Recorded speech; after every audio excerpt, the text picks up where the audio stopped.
ng bayan, maasahan anumang panahon. Magandang oras po sa ating lahat. Narito na ang latest update sa lagay ng ating panahon ngayon at sa magiging lagay ng panahon sa susunod na 24 oras. Patuloy na nagdadala ng maulap na kalangitan at may mga kalat-kalat na pag-ulan ang shear line sa eastern sections ng northern at central Luzon. Samantalang malamig na panahon naman ang aasahan dahil sa bugso ng northeast monsoon na siyang nakakaapekto sa nalalabing bahagi ng Luzon. At mainit na easterlies naman ang makakaapekto sa nalalabing bahagi ng ating bansa.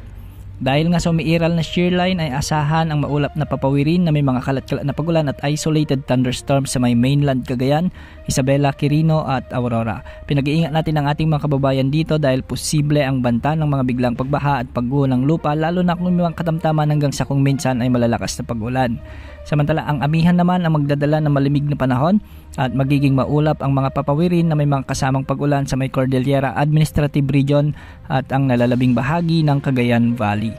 Dahil dito hindi rin inaalis ang posibilidad ng mga flash floods at landslides lalo na kung may mga katamtaman at minsan ay malalakas ding pag-ulan. Samantala sa Visayas, Caraga, Northern Mindanao, Zamboanga Peninsula sa may Romblon, Palawan, Albay, Sorsogon at Catanduanes ay magiging maulap din ang mga kalangitan na may mga kalat-kalat na pagulan at thunderstorms. Dulot naman ito ng umiiral na easterlies. Sa ngayon ay mainit ang panahon na nararanasan na malaking bahagi dito.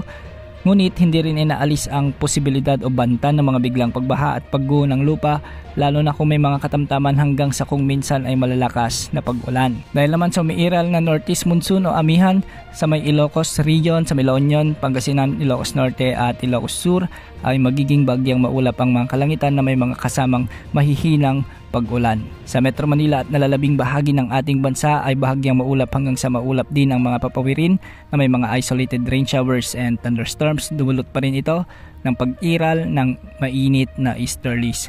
Dahil dito posible pa rin ang banta ng mga flash floods o landslides lalo na kung may mga umiiral na severe thunderstorms. Para naman sa lagay ng mga pag-alon sa ating mga karagatan, sa Northern Luzon ay posible ang mga pag-alon hanggang 4.5 meters at sa eastern sections ng Visayas at ang nalalabing bahagi ng Luzon ay posible ang mga pag-alon hanggang 4 na metro.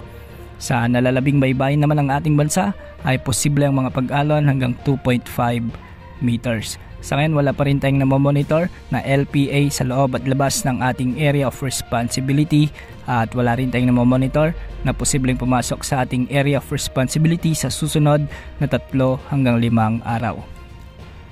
Yan ang update sa lagay ng panahon. Ito po ang weather update ng bayan na asahan. Yan ang lagay ng ating panahon. Ito po ang weather update ng bayan, maasahan anumang panahon.